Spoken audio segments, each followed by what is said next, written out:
Chargebacks are one of the most complex and yet least understood parts of payment processing. Yet they affect every business, from small seasonal stores to large multi-location corporations. The disputes department works behind the scenes to help merchants overcome situations that can seem overwhelming, time-sensitive, and high stakes. Today, I'm joined by Kiana, who oversees our disputes department and ensures that merchants have a partner that stands with them through every step of the chargeback process. Hi, my name is Kiana Izquierdo. I am the manager for the Documentation and Disputes Department here at ECS Payments. Welcome, Kiana. I know that the Disputes Department handles a lot of intensity behind the scenes, so I'm excited to chat with you about what your department does to handle these situations and maybe shed some lights for our merchants to help them out when they encounter some chargebacks or disputes. Of course, and thank you for having me here. I'm really glad we're doing this because I feel like there's a lot of merchants that don't know the chargeback process or don't understand the process at all.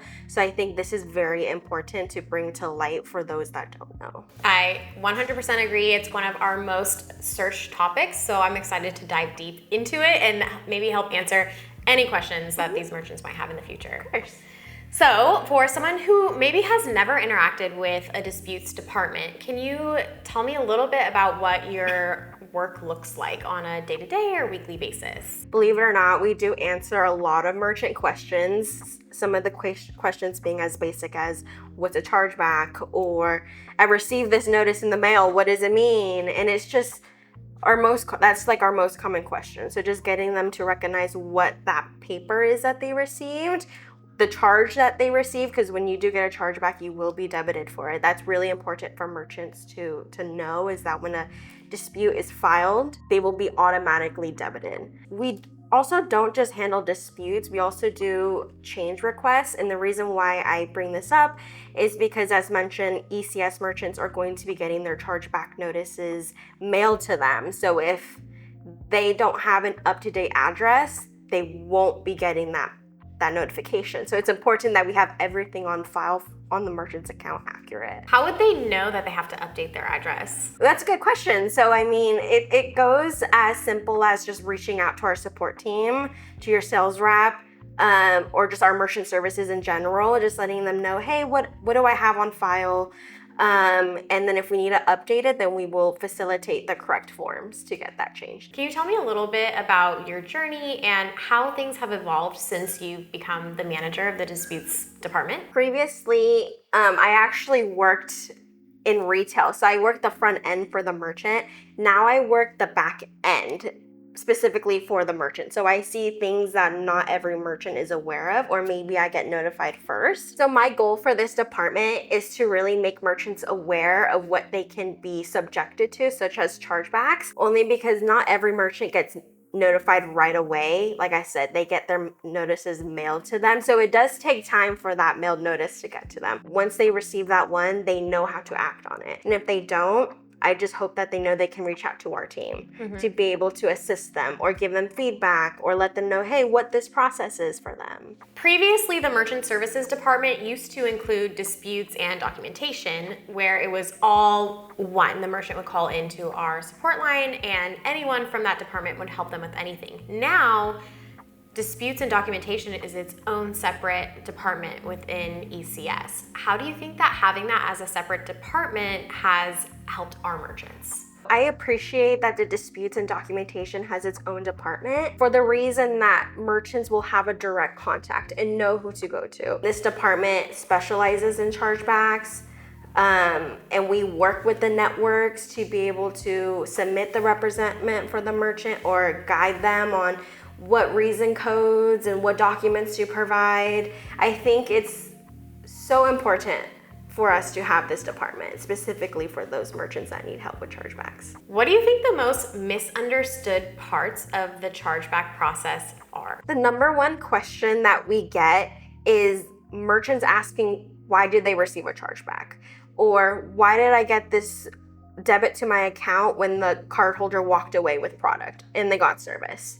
Unfortunately, cardholders can arise a dispute with their bank that can ultimately be a chargeback to the merchant. And this is why it's important for the merchant to look at the chargeback notice they received and provide documents that correlate to that specific chargeback claim. Because your representment or a merchant's representment is crucial for objecting the cardholder's claims. What do you think that a merchant can do, practical steps wise, to help reduce their chargebacks? I think the biggest thing is know your cardholders and know the transactions that you're so used to seeing. Because if, as exciting as it is, if you're a small business and you receive a huge transaction, like I said, it's a good thing, but it's also important for a merchant to be very cautious about it, because you never know if it's a fraud transaction or it's a bad actor. So I encourage merchants to analyze their transactions, their authorizations. Other things that I encourage merchants to do is revise your policies and agreements.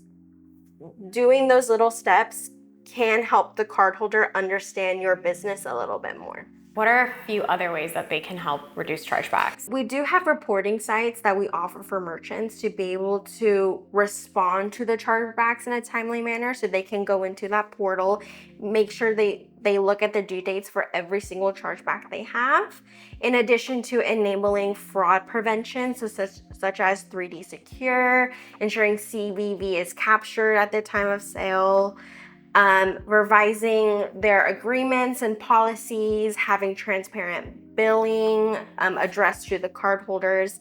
Another important one is a business's customer service. Prior to a chargeback being initiated to a merchant, a cardholder is supposed to be contacting the merchant to address their concerns. Now, if the cardholder feels that their concerns were not addressed, then the bank will use that to file a chargeback. So please make sure, one thing that I really encourage merchants to do is have a great customer service team, because your customer service team will impact your chargebacks as well. Yeah, if you can't reach the merchant, it's so much easier to just call your bank. Yep. And that's a problem, is that disputes nowadays are so common, and a lot of people, and they're not supposed to, but cardholders are using it as a way, as a convenience and just a quick refund, when it's not intended in that way. I don't think a lot of cardholders realize this, but it impacts the merchants more than they realize, because they're not just refunding the transaction because they didn't like the product or the service, or they didn't agree with the merchant on something. It impacts the merchant more than just that. Can you kind of go into a little bit more? As you mentioned, it does impact the merchant a lot.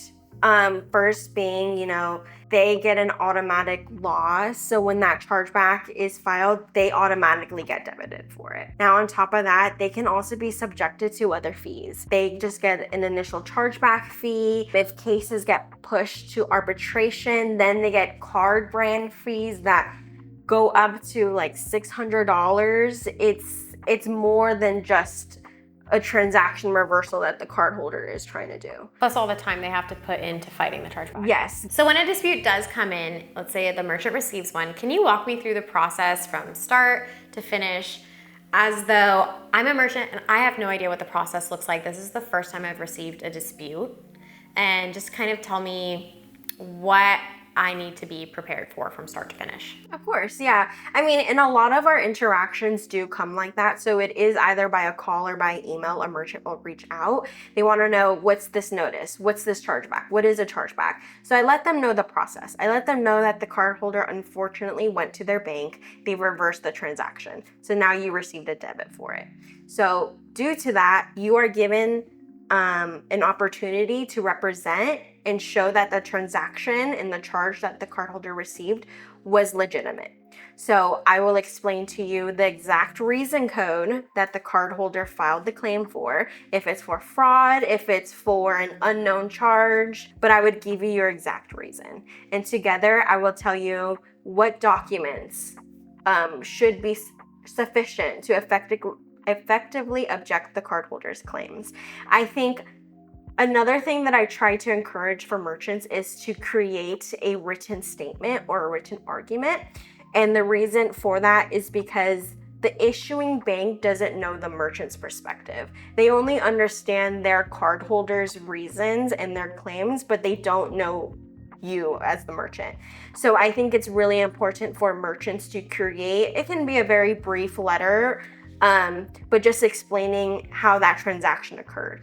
Was there any reason that could have pushed the cardholder to file a dispute? Did they reach out to you or your business to try and mitigate a solution or try to find a solution? Once we receive your representment, I let you know how to submit it. So there's different ways you can submit your representment. It's really important that we get it submitted prior to the chargeback due date, only because with chargebacks, there is a due date your documents must be submitted by. Failure not submitting it in a timely manner will result in the assumption that you are accepting liability, which is something that we do not want because we want to give you the opportunity to respond. Okay, so if a merchant is trying to win a chargeback, which obviously they all are trying to win a chargeback, what separates a strong case, like you're almost positive they're gonna win it, versus one that's likely to get denied by the bank? So a merchant's representment is crucial. Now, a strong case should include not just the signed receipt, but it should include any other documents that is associated with that cardholder. So if you have written policies that may have been signed by the cardholder, agreements, communication logs, so if you reached out by email, that would be crucial to submit. Why does the merchant think that this transaction was authorized? Was the cardholder present? Was the cardholder, did they have to sign a box when they were checking out? And if they have any documents that correlate to that customer, to that cardholder, please provide anything. So what if, the bank comes back and they say, no, you lose. But I don't agree with that. I'm 100% set on no, this is a legitimate transaction. Then what? When that does happen, unfortunately, we as ECS are not in the process or have any correlation to the decision making for the issuing bank. So once the issuing bank makes their decision, unfortunately, it's final. Now, if you have the cardholder's contact information, you are able to get in. We encourage you to get in contact with the cardholder and address your concerns there and try and find a solution directly with them. What if it's the reverse, where the cardholder is told you lose and the merchant wins and they debit the cardholder's account again, but they're dead set on, no, the merchant does not deserve the money, I deserve the money? Then what happens? So what happens is if they really want to continue with the case, they can push it to pre-arbitration.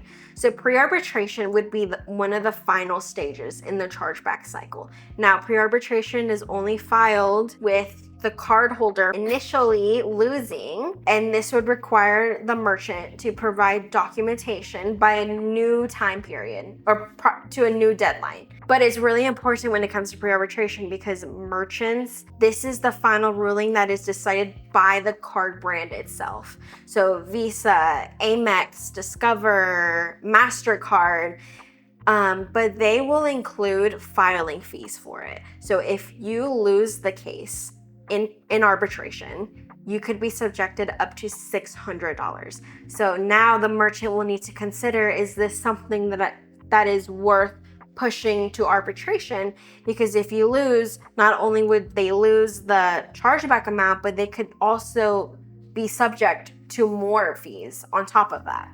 So it becomes very tricky, but that's where I like to be completely transparent with merchants. What is the original transaction that's being disputed? What's that amount? And then is that enough? Is it worth that potential $600 in fees? Yeah, it's kind of a decision pride over price. Mm-hmm.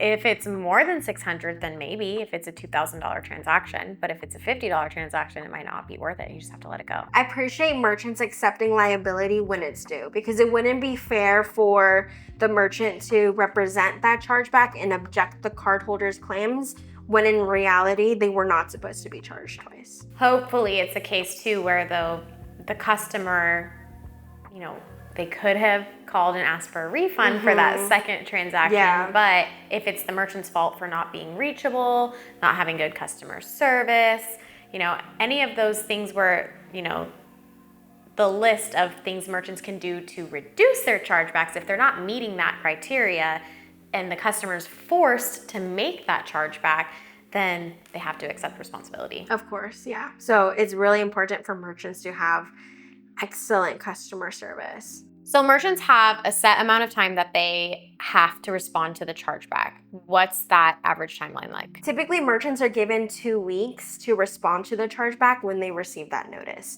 So again, it's really important that we have the up-to-date address on file because it's going to go to their mailing address.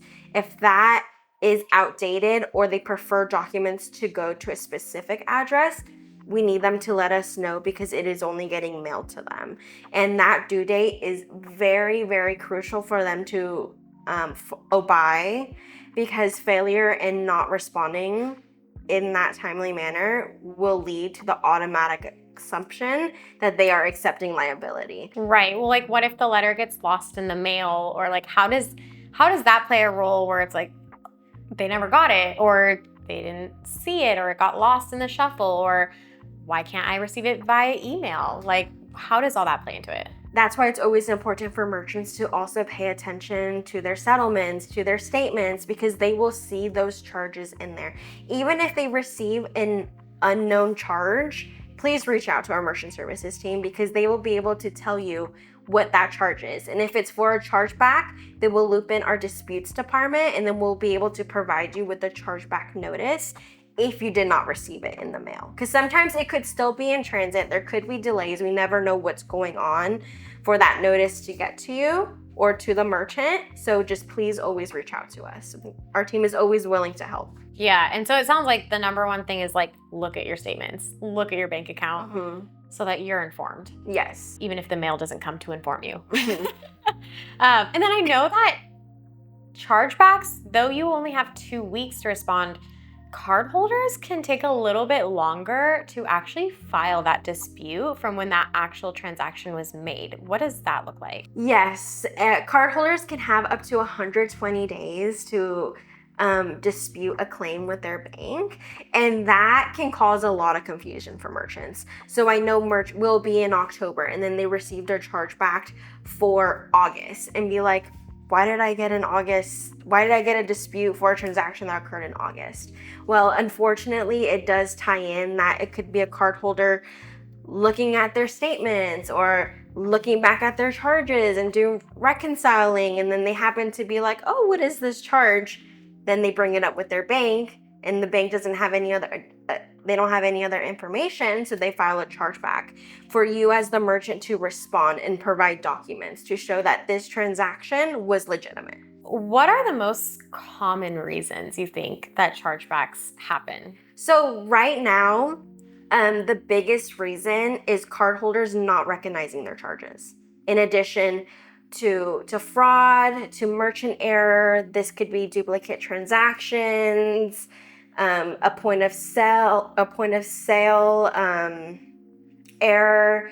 There's a bunch of different reasons, but the biggest one right now is cardholders not recognizing their charges. So the descriptors that they see in their bank statements is something that does not correlate to your business. Is there a way that merchants can help fix that? Of course, yeah, they can reach out to our merchant services team. Typically, the descriptors will appear as you're doing business as, so your DBA name.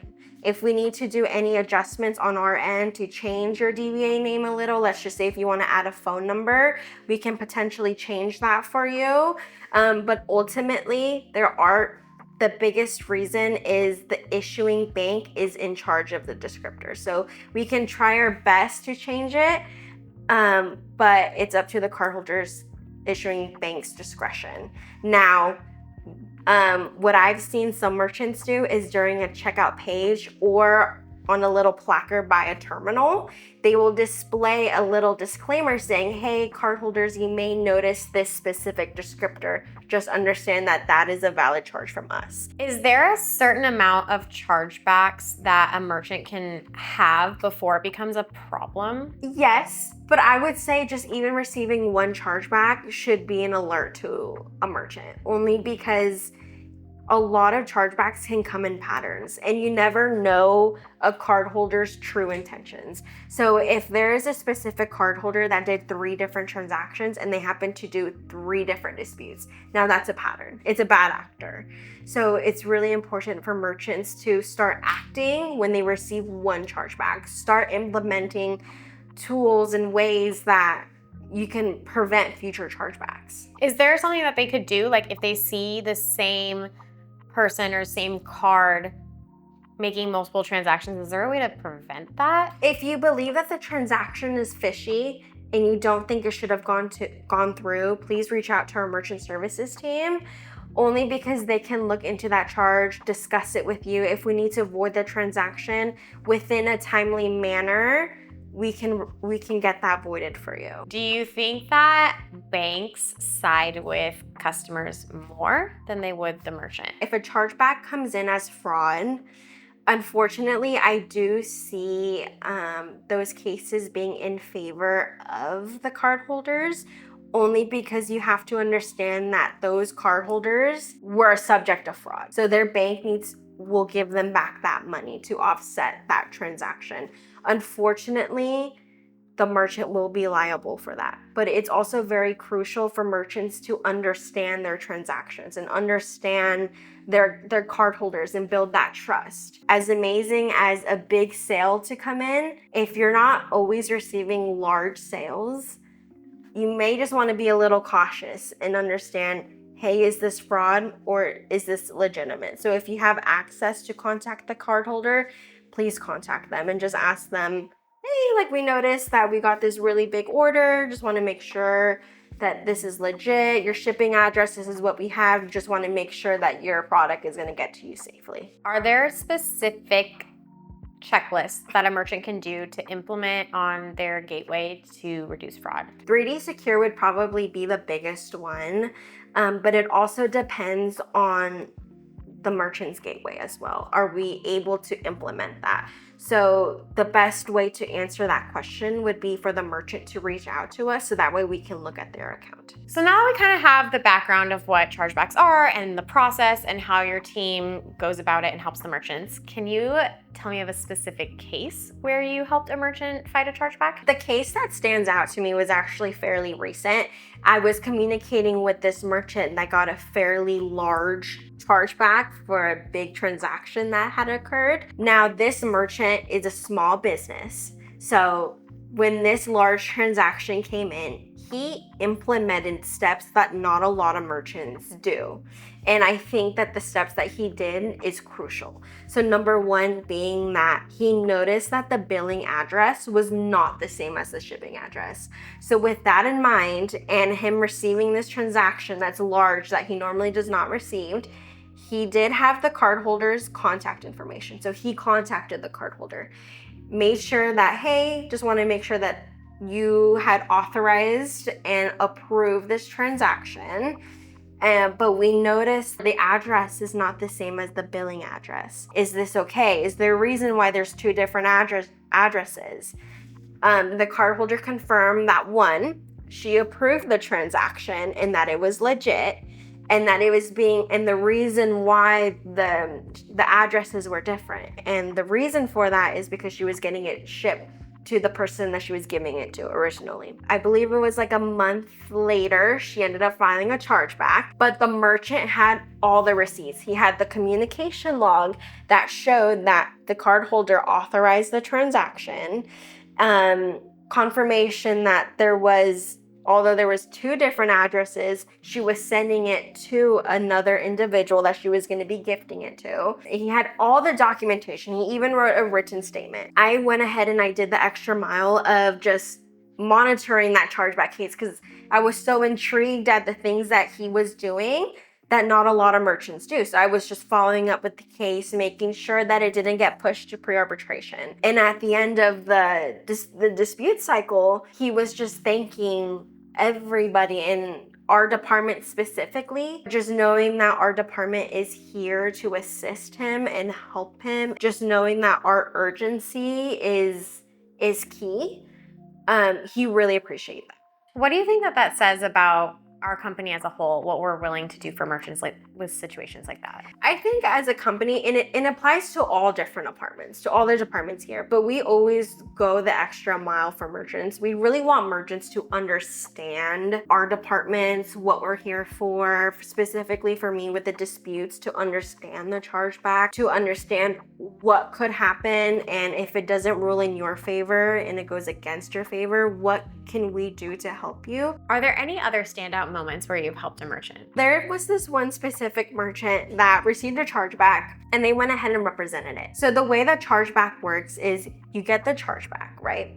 Once you represent it, if it's not a fraud related case, so let's just say it's the person didn't authorize the charge. So if they're claiming no cardholder authorization, right? Once you represent the chargeback, you will get a provisional credit. So that credit is there to offset the original debit. If the chargeback happens to rule in your favor, that provisional credit will become permanent. But then a few days later, they got a secondary credit that correlated with that chargeback. Right? And we're like, okay. And then a few days later, they got a debit. So essentially what happened is they got a debit for the chargeback, a credit for representing it. Then they got a mystery credit, and then they got a mystery debit. So it looks like it all pretty much got washed. So the credits and the debits all washed out each other. Come to find out that this merchant's customer service team had reached out to the cardholder to clarify what that charge was. And it looks like that the cardholder ended up going to their bank and reversing the dispute. So that's why everything washed out. So it's really important that for merchants to have a good customer service. So that way when cardholders do reach out, their team will be able to explain what that charge is correlating to and hopefully get the cardholder to reverse their dispute. A good practice, and we always encourage merchants to respond to any chargeback they received, just in case a cardholder may claim, okay, I'm gonna call my bank and I'm gonna reverse the dispute, and they don't do it. Now, if they tell you something and you act on what they say, what if they don't reverse the dispute? And then you're past the deadline to represent the chargeback. Now you're going to be automatically at fault because now you can no longer respond to the case. In this case, the customer service called the customer, but what if the customer called the merchant and the merchant says, oh, okay, I'll refund you. I didn't realize that there was an issue with the product or service or whatever the case may be. And they refund them, but they already filed a dispute, but they didn't tell the merchant they filed a dispute. Believe it or not, that happens more than you know. Majority of the times, I always see that chargeback ruling in favor of the merchant because the cardholder got credit. So why are they getting another credit from their bank? I encourage merchants to provide not only documentation that shows that the transaction was legitimate, but provide a refund receipt. That's going to be the most crucial. I want to know what the weirdest or strangest thing that you've learned or seen in this process. The most surprising thing that I see is merchants telling me that the cardholder that filed their dispute did not reach out to them. Now that's really important to say because cardholders are supposed to be reaching out to merchants prior to filing a dispute. So you can use that information against the cardholder when you're submitting your representment. They're abusing the dispute process. They're abusing the ability to file a chargeback. So one thing for merchants is to please address that in your written statement if they do not reach out to you. It's very surprising to hear how many merchants say that they were never contacted, and it's very unfortunate. So if a merchant could sit in your department for one day, what do you think would surprise them the most? I think what would surprise them the most is knowing how many calls or emails we get of merchants not knowing what a chargeback or a dispute is, or even why they got it in the first place.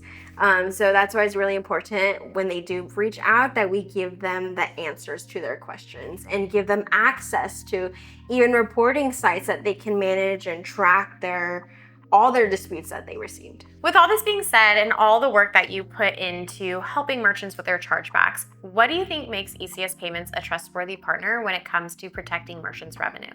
At ECS Payments, we genuinely care for our merchants. We understand their concerns. We put ourselves in their perspective and make sure that we address all their concerns and understand that revenue is very important, and we try to fight for them, especially when it comes to disputes, because that is revenue that they are losing that is started off with something not being in their control, because the cardholders do have to initiate that. Specifically in the disputes department, we want to make sure that the merchant provides concrete, solid evidence so that way we can get that revenue back to them and hopefully reverse that chargeback ruling. Perfect. I love that. And I definitely do see that. I know that all of our teams and everyone that I've interviewed so far, they really do have genuine care for our merchants, and it's not fake. Like, we are really personalized to the people that we serve, and I really felt that in our interview today. So I really appreciate you coming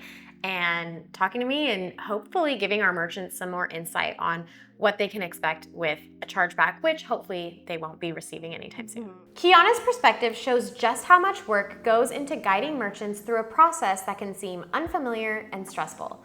But having the right team in your corner can change the entire experience. If you ever have a chargeback and you don't know where to start, our team is here to help. To contact the disputes department, please reach out to chargebacks@usag-inc.com. If you enjoyed sitting in on this conversation, check out our full library to see how ECS Payments puts merchants first with in-house support in every department. Until next time, I'm Shanna with ECS Payments.